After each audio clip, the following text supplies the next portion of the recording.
Simba যখন প্রথমবার কোনো প্রজাপতি দেখেছিল তখনই এক গিরগিটি হঠাৎ করে সেই প্রজাপতিটিকে মেরে ফেলে। এতে সিম্বা রেগে যায় এবং দুবার গর্জে ওঠে। ঠিক তখন সে পেছনে ফিরে তাকায় এবং দেখে সামনে উপত্যকা থেকে বিপুল সংখ্যক বন্য মহিষ একসঙ্গে তার দিকেই ছুটে আসছে। পরিস্থিতি বুঝতে পেরেই সিম্বা দৌড়াতে শুরু করে।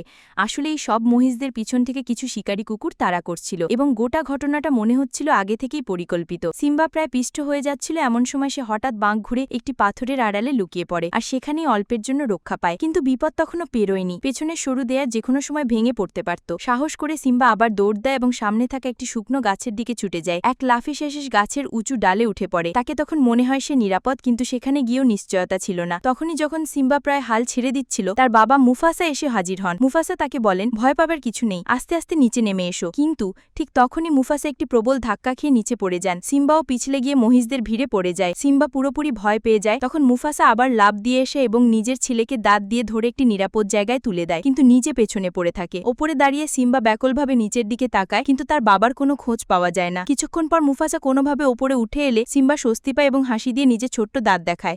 মুফাসা নিজের শক্তি আর চতুরতা নিজেকে প্রায় পুরোপুরি ওপরে তুলে আনে। মাত্র এক ধাপ বাকি ছিল। ঠিক তখনই স্কার সেখানে হাজির হয়। যখন পশুদের সেই বিশাল দল চলে যায় এবং সিম্বা নিচে নামে, ততক্ষণে মুফাসা মারা গেছেন। সিম্বা বিশ্বাসই করতে পারে না। সে বাবাকে জাগানোর চেষ্টা করে, তার শরীরকে নেড়ে দেখে, কিন্তু মুফাসা আর উঠে আসেন না। সিম্বা তখন তার দেহ আঁকড়ে ধরে বসে পড়ে।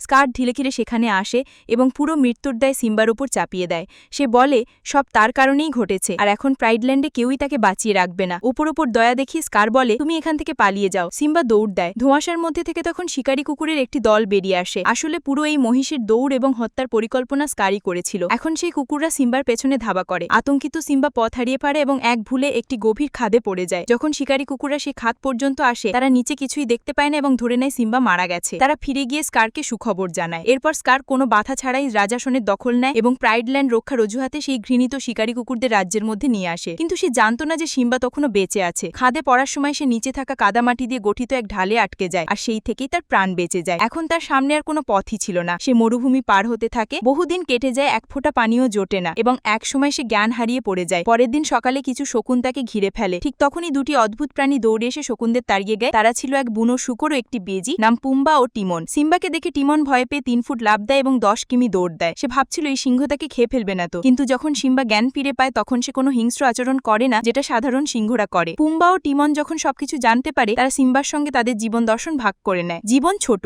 মজা করে কাটাও। ধীরে ধীরে সিম্বা তাদের কথায় বিশ্বাস করতে শুরু করে এবং সে শান্ত জঙ্গলে তাদের সঙ্গে থাকা শুরু করে। এখন সিম্বা ক্ষুধায় কাতর। পুম্বা একটি শুকনো কাঠিতে আঘাত করে আর সেখান থেকে গুটি পোকা বেরিয়ে আসে।